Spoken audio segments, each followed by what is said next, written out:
Okay, starting, what is it, part 3 of this carving. Today we're going to do some more painting on his clothing here. It's probably going to be just about all we can do, except for a couple small things. Remember I was talking about possibly changing the base because I really wasn't very satisfied with this one here. Well, bring in the new base. Looks a little snazzier, doesn't it? I think, from my personal perspective, and I think from just about the general assumption of artists and people who do their work, what you want best is a positive presentation, the best presentation you can do, because that's what's going to sell your work. If you happen to use a base like this, and dare I say it, but within wood carving, a base like this would be an improvement, vast improvement over a lot of the carvings that I've seen. If people would have just taken a little bit more time and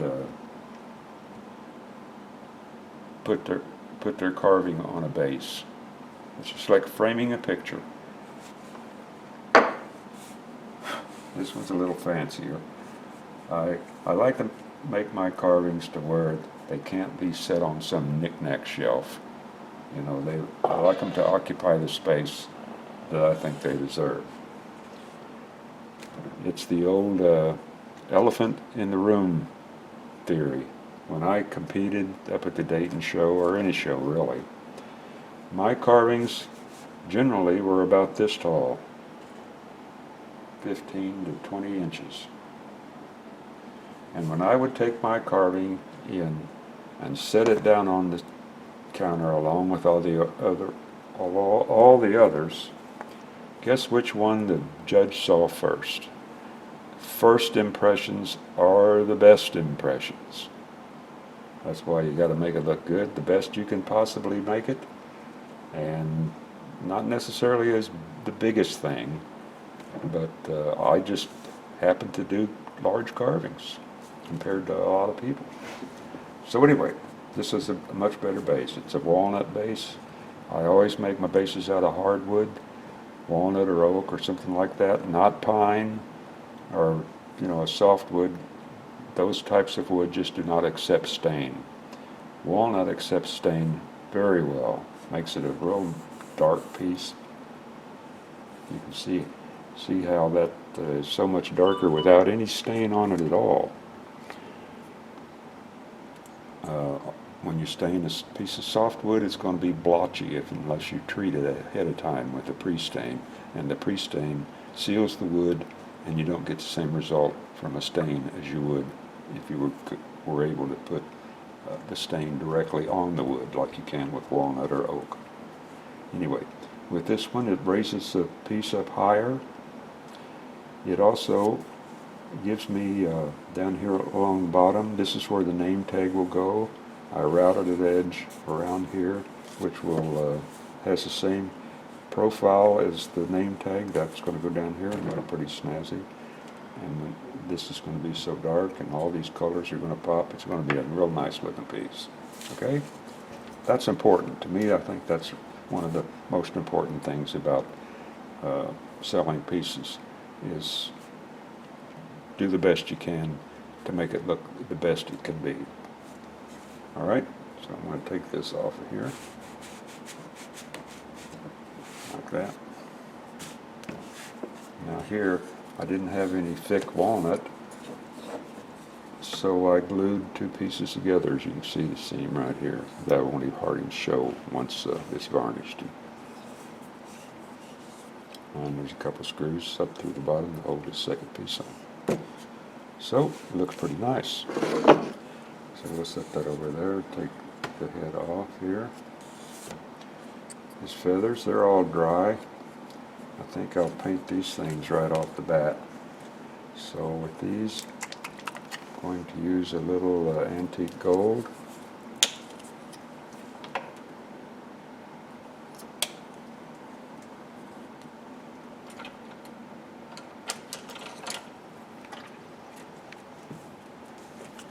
like I said, at the base of the feathers, Native Americans use the fluff of the feather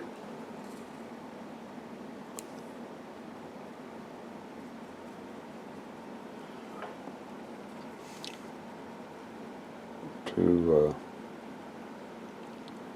make their war bonnets and shields and things look just that much better. See, even they use the principle of doing the best they can to make themselves look the best they can look.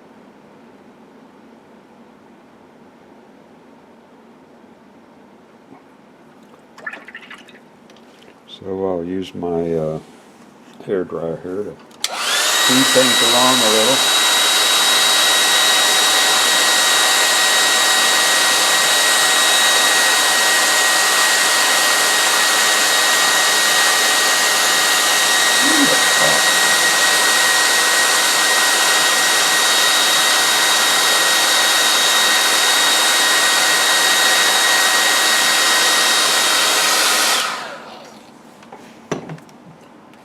Now let's see here.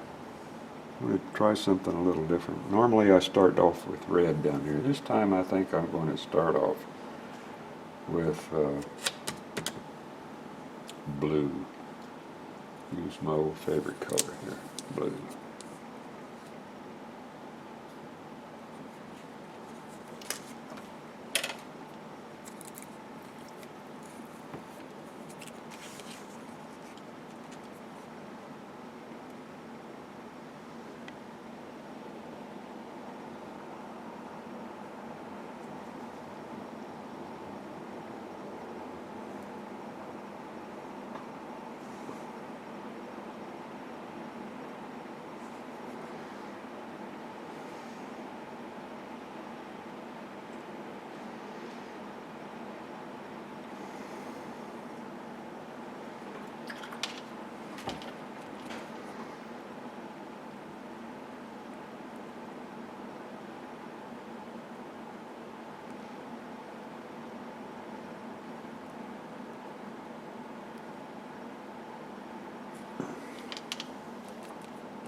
My nail head kind of shows there.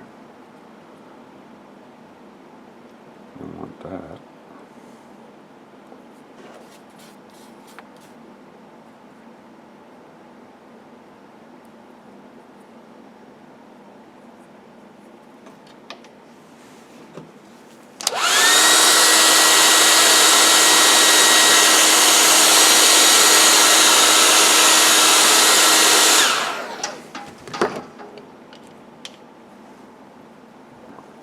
Care for that there.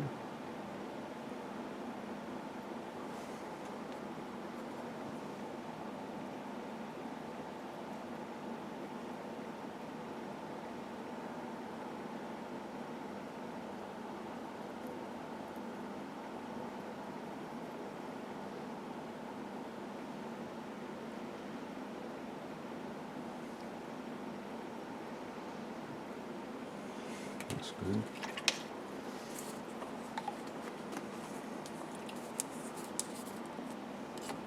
Now with a little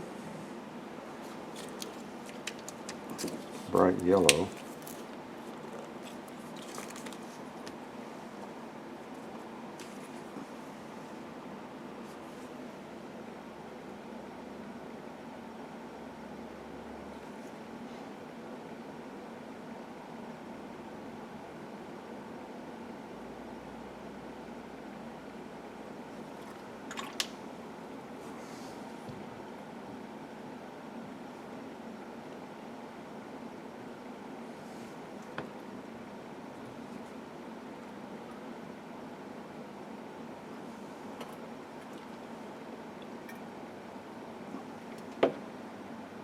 that looks pretty nice. So we'll just set that aside to dry.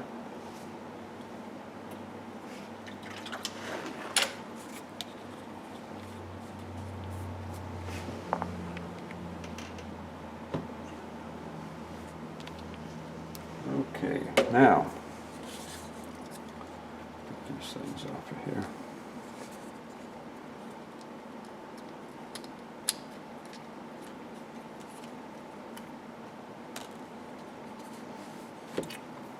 Indians, Native Americans, if you look at their dress, a book here.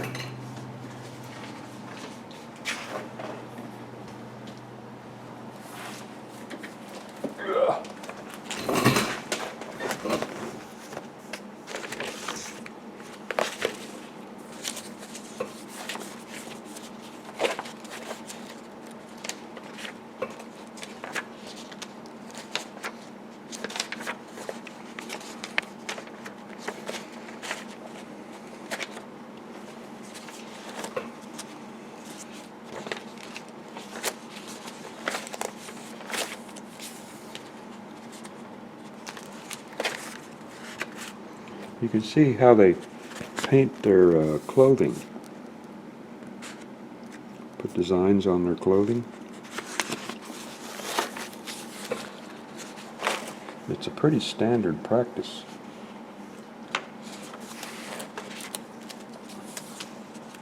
Try to find some more examples of it. Here's a green, how much better that looks than just a tan.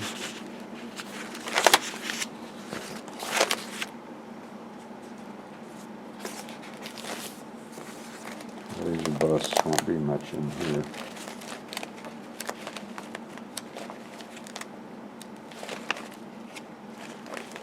But anyway, what I like to do the same thing.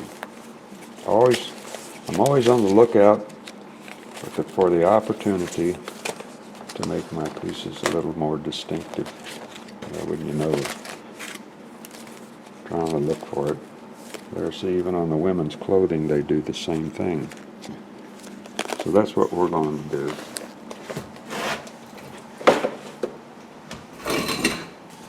So the first step of doing that is to spray it with water. Notice how dark that turned everything. And we're going to make our color with some midnight blue.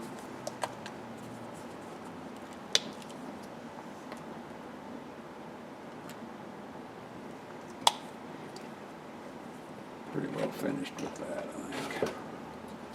And some emerald pine green. Emerald green.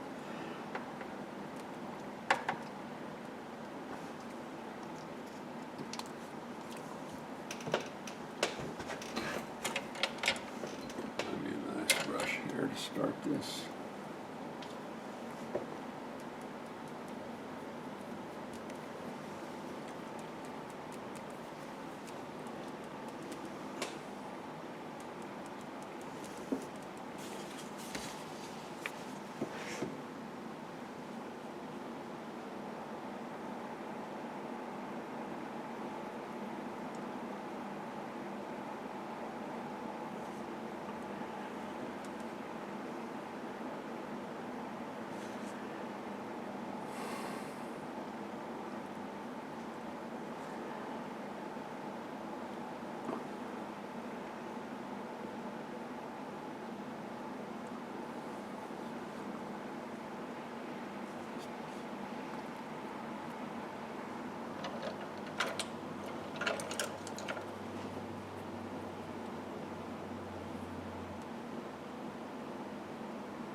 want this kind of dark up here at the top.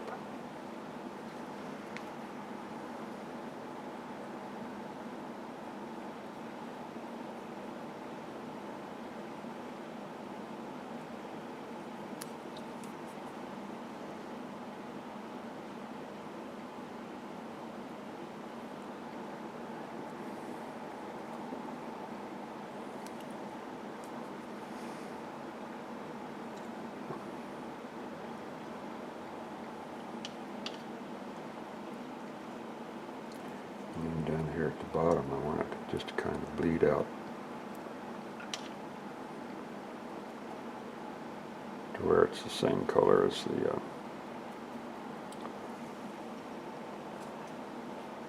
original buckskin.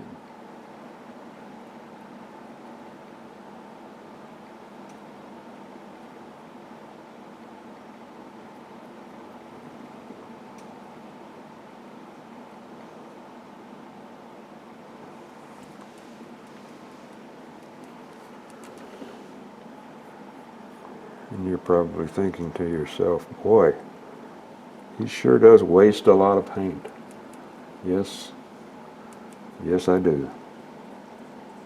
But I don't want to get caught halfway through a project and not have any. So I squeeze out more than I think I'm going to need. Ooh, there's a lot of blue there, which is okay.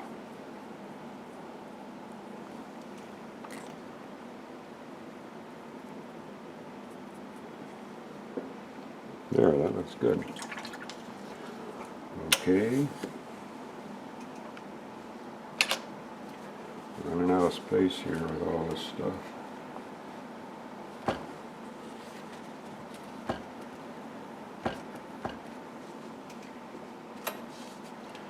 Alright, what I want now is this parchment. Like I say, it's just got a little I guess tan in it more than just straight white, and I'm just about out of this color. I'm out of there. Probably it's got gunk in it, I'm sure. Well, you booger. I can hear it in there. I'll just paint out of the lid.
Even if you don't want to do that, you can still watch my videos. I don't care.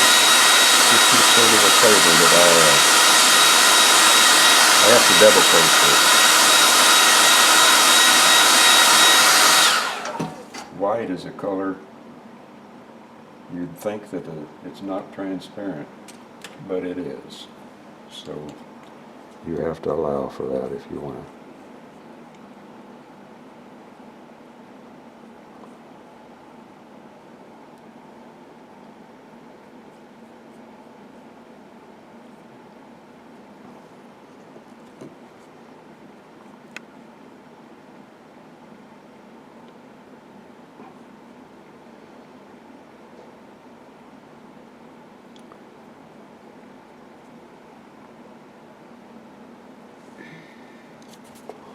Well, we're getting there.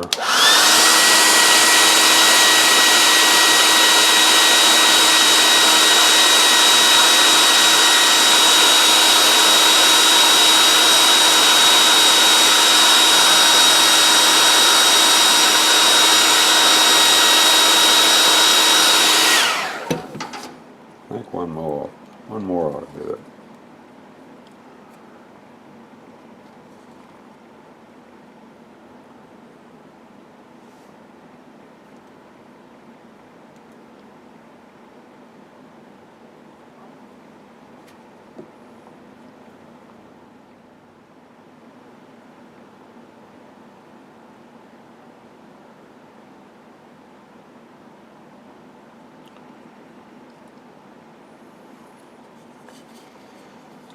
There, that looks good. Put the lid on that.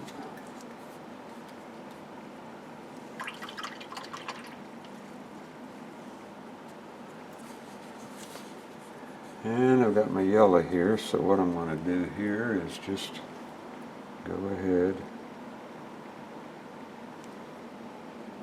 paint my little choker here.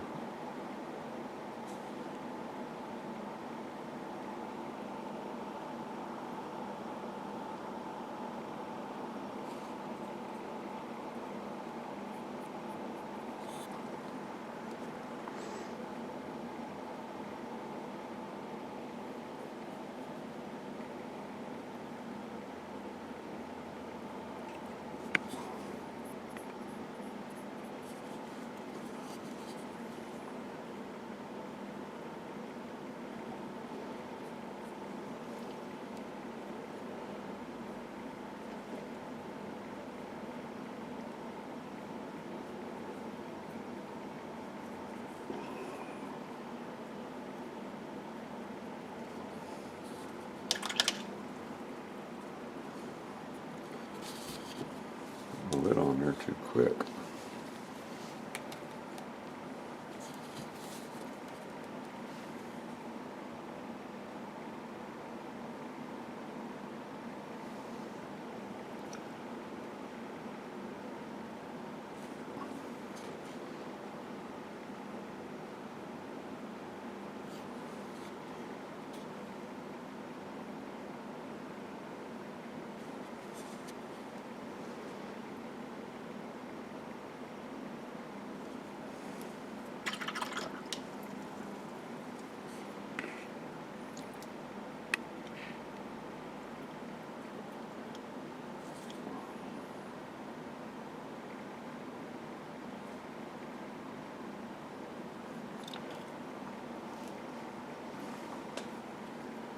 A little water in the brush there. I don't want that.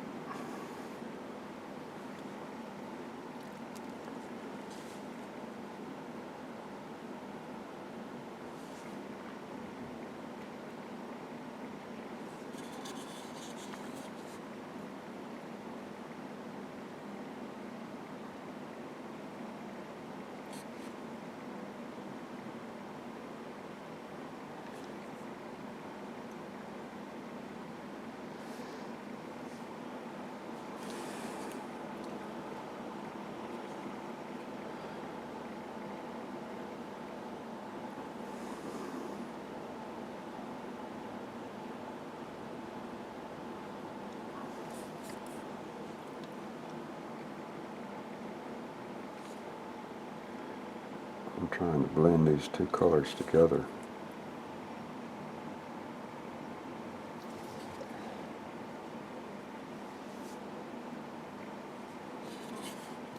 To create a little shadow on the edge.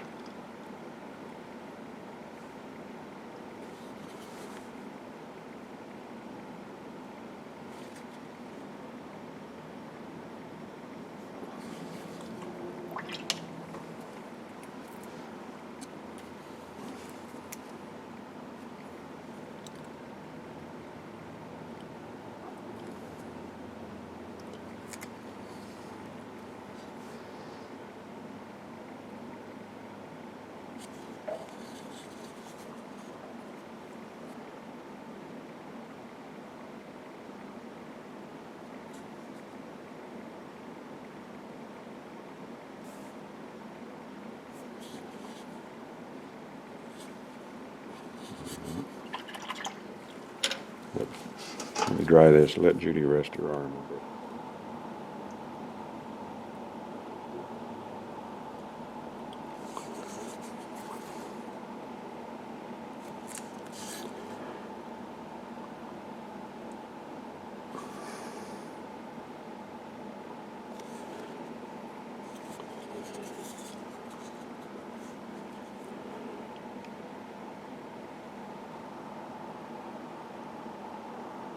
got a comment that said, a fellow said that I talk softly. Sometimes people can't hear what I'm saying. Probably a good thing in some cases. Well, I don't want to scream at you. Or, yeah, Judy says, well, turn the volume up. Well, that's one way to do it. But let me put it this way. We're doing the best we can. All right, so I got that done. And what I'm going to do here is I'm going to go ahead and paint the interior of this choker.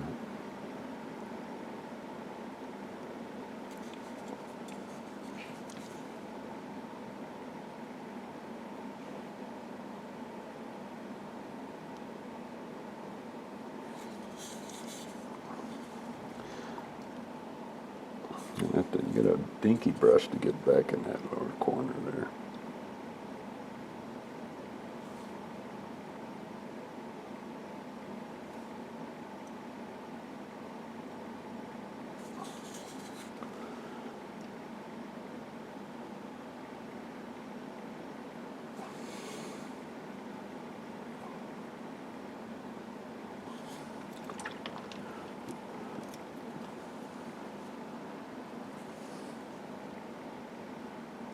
Just lay your brush down like that and just push it back into where you want it to go.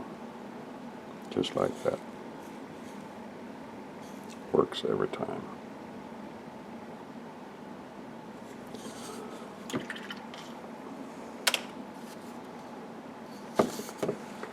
And let me do one more thing. I got my blue here, so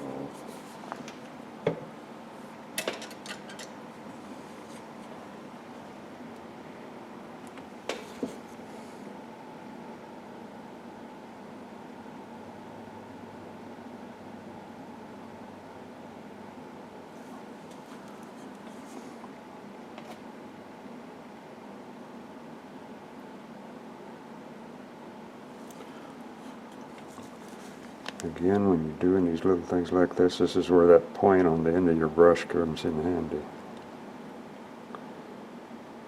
If you know what it's going to do, then you're not going to get in trouble.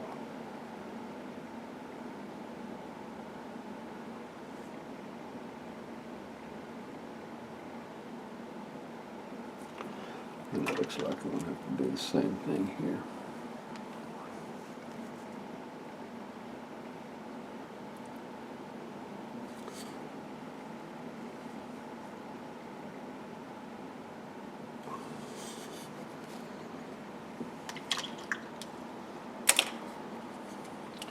Okay, I think that's going to be about it today. Trying to keep this video from being so long.